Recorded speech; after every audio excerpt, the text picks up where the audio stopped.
नमस्कार, आप देख रहे हैं बिहार विधानसभा चुनाव 2025 से जुड़ा पहला संपूर्ण चुनावी बुलेटिन, जिसका नाम है मुख्यमंत्री, और मैं हूं संतोष गंगवार। इस बुलेटिन में हम आपको दिखाएंगे उस दिन की सबसे बड़ी चुनावी खबर, फिर बात करेंगे नेताओं के बवाली बयान की, और फिर आपको दिखाएंगे वो खबरें जो है सियासी गलियारों में वायरल। और प्रोग्राम के अंत में मैं आपसे साझा करूंगा एक रोचक चुनावी जानकारी। तो चलिए शुरू करते हैं बिहार विधानसभा चुनाव से जुड़ा सबसे महत्वपूर्ण बुलेटिन, मुख्यमंत्री। लालटेन वालों ने जंगल राज दिया, सबको बर्बाद किया। क्रेडिट झूठे लेता रहता है, तो क्रेडिट क्यों ना ले?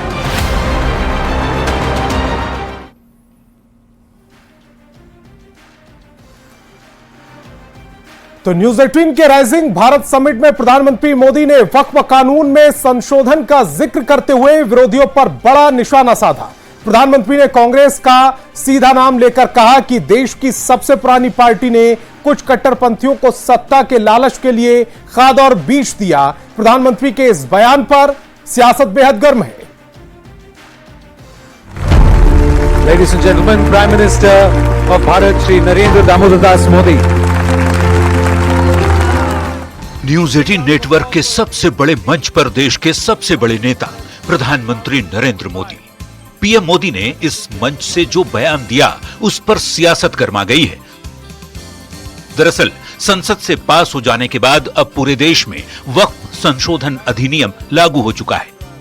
कांग्रेस की अगुवाई में विरोधी दलों के नेता केंद्र सरकार के खिलाफ मोर्चा खोले हुए हैं। ऐसे में राइजिंग भारत के मंच से पीएम ने दो टूक संदेश तो दिया ही, कांग्रेस को जमकर आड़े हाथों लिया। कहा, सत्ता के लालच में देश की सबसे पुरानी पार्टी ने कुछ कट्टरपंथियों को वक्फ बिल के नाम पर दशकों तक खूब खाद पानी दिया, पर अब ये सब नहीं चलने वाला। अलग देश का विचार सामान्य मुस्लिम परिवारों का नहीं था, बल्कि कुछ कट्टरपंथियों का था, जिसको कांग्रेस के कुछ नेताओं ने खाद पानी दिया ताकि वे सत्ता के अकेले दावेदार बन सके। साथियों, तुष्टीकरण की इस राजनीति में कांग्रेस को सत्ता मिली, कुछ कट्टरपंथी नेताओं को ताकत और दौलत मिली। न्यूज 18 के मंच से पीएम मोदी ने वक्फ बिल में संशोधन को लेकर जो बड़ी बात कही, उसके मुताबिक वक्फ भूमाफिया को खुश करने का जरिया था। नए कानून से आम मुसलमानों का लाभ होगा। अब वक्फ की पवित्र भावना की भी रक्षा होगी। गरीब और पसमानदा मुसलमान के हक भी महफूज रहेंगे। वक्फ पर बहस की जड़ में तुष्टीकरण की राजनीति थी। आजादी के वक्त तुष्टीकरण का बीज बोया गया था। तुष्टीकरण से कांग्रेस को तो सत्ता मिल गई, लेकिन आम मुसलमानों को सिर्फ बेरोजगारी और बेचारगी मिली। पीएम मोदी ने वक्फ को लेकर कांग्रेस पर जिस तरह से निशाना साधा, उस पर सियासत तेज है। आरजेडी के नेता मुसलमानों का हक छीनने की बात कह रहे हैं, तो जेडीयू के मुस्लिम नेता और मुस्लिम स्कॉलर वक्फ कानून में संशोधन को उचित ठहरा रहे हैं। मुसलमानों को दें, काहे नहीं दे रहे हैं? मुसलमान को देने के लिए कोई रोका है? मगर यहाँ तो मुसलमानों का हक, हुकूक का प्रॉपर्टी छीनने की साजिश है और छीनने की कोशिश है और छीनने के लिए कानून बना है। पहले दिन से अपोजिशन पार्टियों ने एक नैरेटिव सेट करने की कोशिश की, और कि ये बिल आपके खिलाफ है, बिल आपके खिलाफ है, और वो नैरेटिव सेट करने में कामयाब हो गए कि ये बिल आएगा तो मदरसा चला जाएगा, मस्जिद चली जाएगी, खानकाह चला जाएगा, कब्रिस्तान चला जाएगा। और मुझे लगता है कि मुसलमानों को जिन लोगों ने आज तक वोट की मशीन के तौर पर इस्तेमाल किया, उन्हीं लोगों ने ऐसा किया। यही अपोजिशन के लोग हैं। देखिए, न्यूज 18 के राइजिंग भारत के मंच से देश के प्रधानमंत्री माननीय नरेंद्र मोदी जी ने वक्फ बिल के कई पहलुओं पर बात की और देश के मुसलमानों को वक्फ के पवित्र उद्देश्यों की हिफाजत को लेकर आश्वस्त किया है।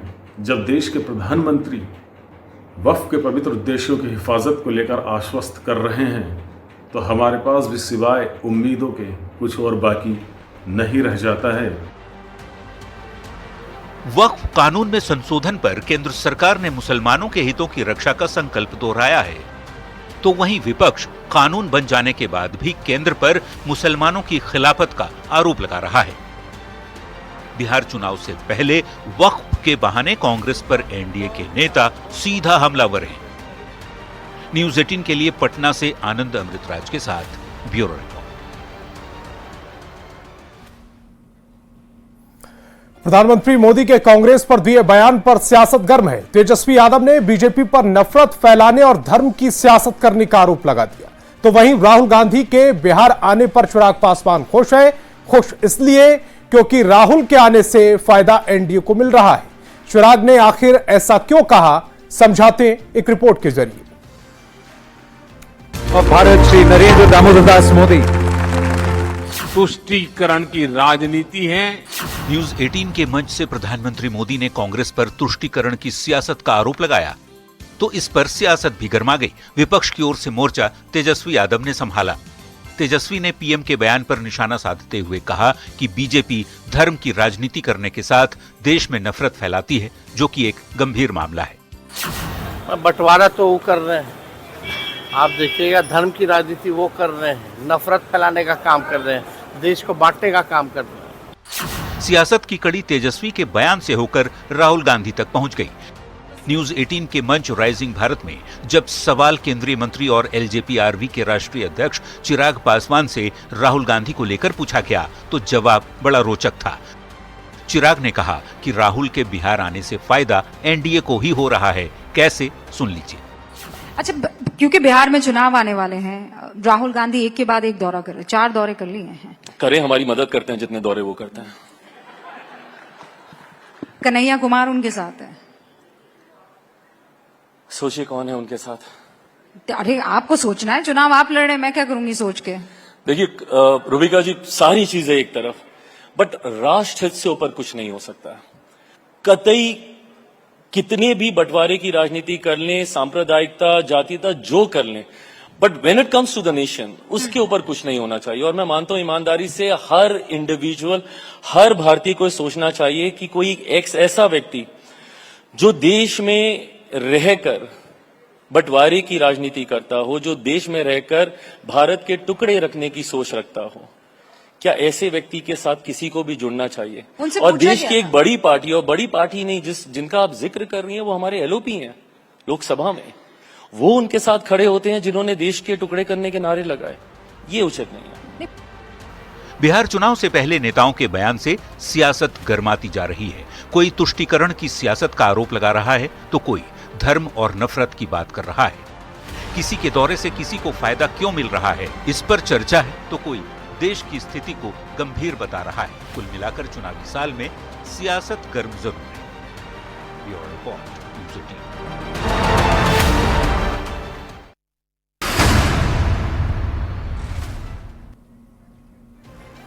अब बात बयान बवाली की। कांग्रेस के राष्ट्रीय अध्यक्ष मल्लिकार्जुन खड़गे ने एक बार फिर ईवीएम के बहाने बीजेपी पर निशाना साधा।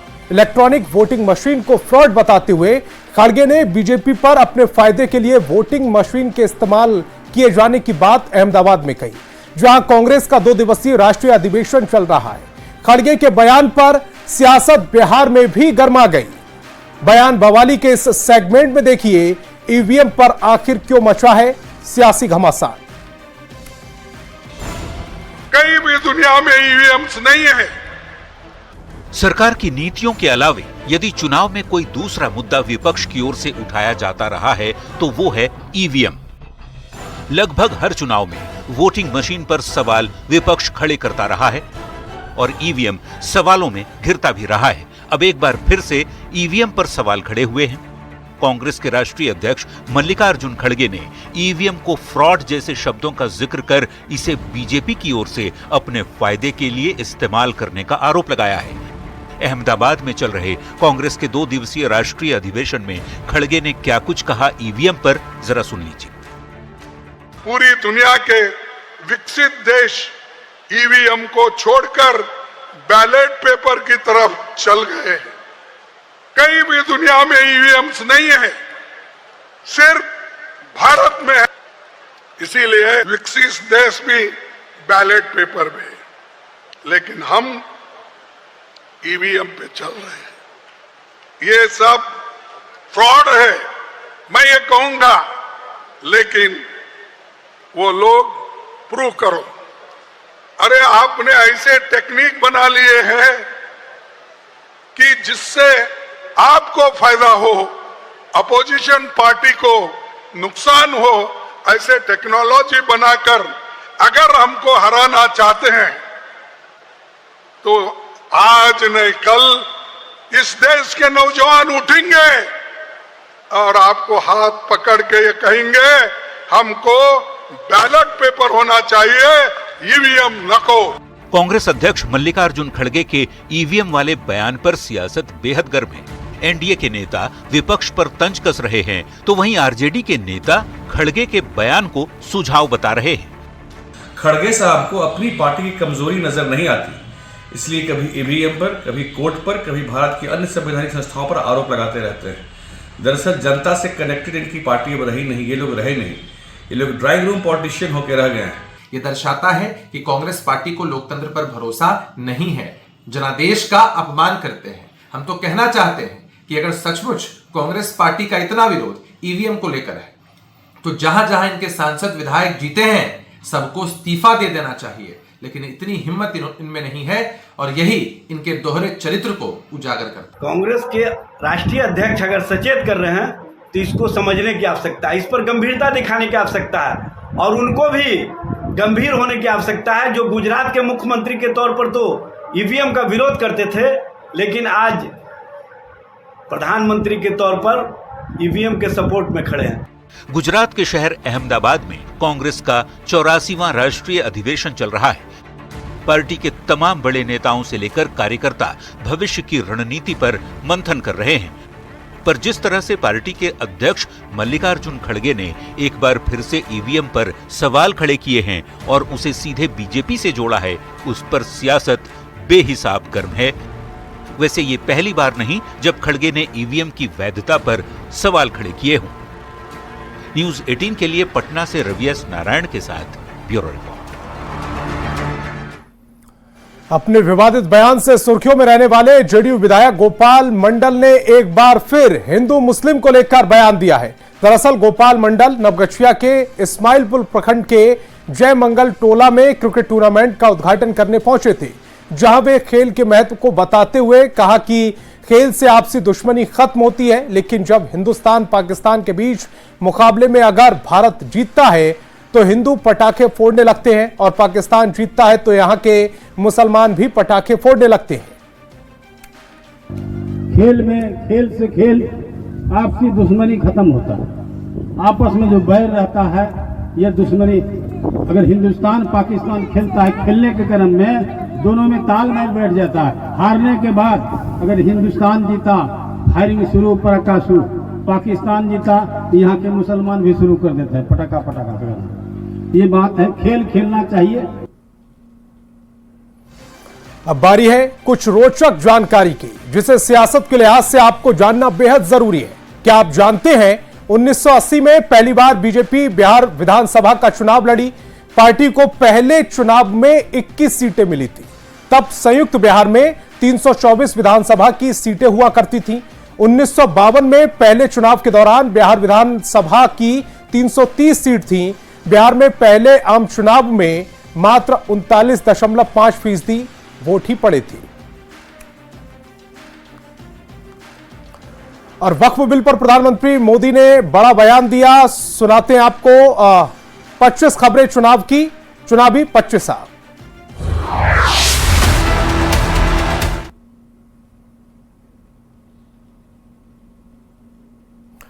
वक्फ बिल पर प्रधानमंत्री मोदी का बड़ा बयान। न्यूज 18 के राइजिंग भारत कार्यक्रम में कहा, सामाजिक न्याय के लिए ठोस कदम लाया गया। एक नोटिस से चली जाती थी जमीन, अब आम मुसलमानों के हितों की होगी रक्षा।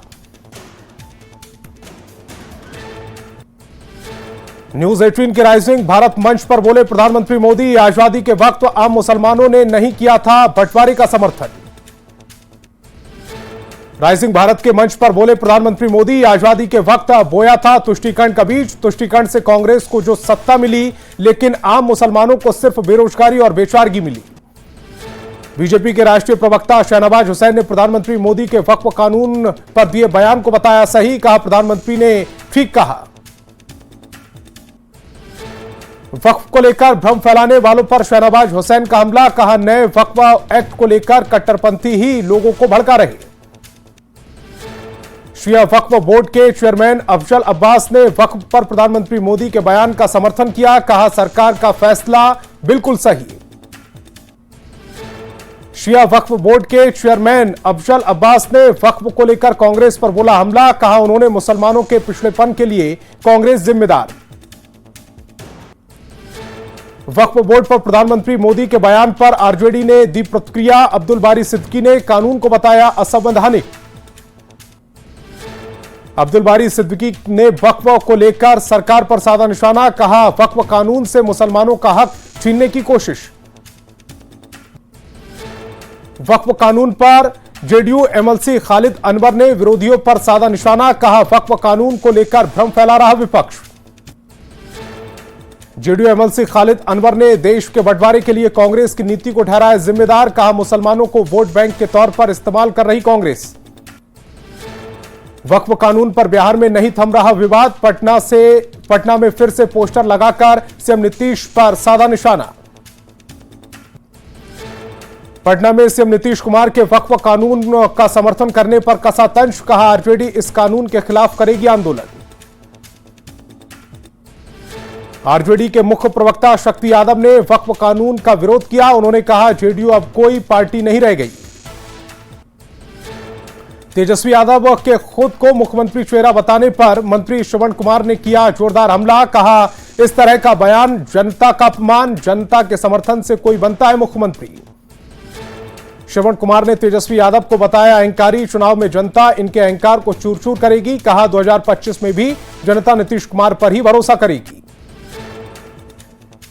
बिहार में लॉ एंड ऑर्डर को लेकर नीतीश सरकार पर साधा निशाना, कहा बिहार का लॉ एंड ऑर्डर डिसऑर्डर हो चुका है। तेजस्वी यादव ने नीतीश कुमार की सेहत पर फिर उठाए सवाल, कहा मुख्यमंत्री को अब हाथ पकड़कर आरती करवानी पड़ती है। तेजस्वी यादव के खुद को सीएम बताने पर उप मुख्यमंत्री विजय कुमार सिन्हा ने साधा निशाना, कहा हकीकत चुनाव के बाद पता चल जाएगी। विजय कुमार सिन्हा ने तेजस्वी यादव पर हमला करते हुए कहा कि जीत उसी की होगी जो जनता के लिए काम करेगा, घड़ियाली आंसू बहाने से कुछ नहीं होगा। केंद्रीय राज्य मंत्री शांतनु ठाकुर ने संविधान को लेकर राहुल गांधी के दिए बयान पर बोला हमला, कहा चुनाव जीतने के लिए कांग्रेस नेता कुछ भी नहीं बोलते हैं, जनता बहुत समझदार है। जेडीयू विधायक गोपाल मंडल ने एक बार फिर दिया विवादित बयान, कहा क्रिकेट में पाकिस्तान जीतता है तो मुसलमान पटाखा फोड़ते हैं। बिहार के वन एवं पर्यावरण मंत्री सुनील कुमार ने कहा कि बिहार में पर्यावरण के क्षेत्र में हुआ विकास, बिहार में तेजी से बढ़ रहे वन क्षेत्र, नीतीश को बताया प्रकृति प्रेमी। बेगूसराय के बछवाड़ा में 40 डिग्री तापमान के बीच खेल मंत्री सुरेंद्र मेहता ने कंबल का किया वितरण, सोशल मीडिया पर वीडियो तेजी से वायरल।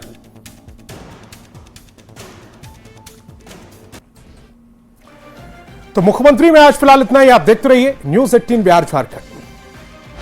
लालटेन वालों ने जंगल राज दिया, सबको बर्बाद किया। क्रेडिट झूठे लेता रहता है, तो क्रेडिट क्यों ना ले?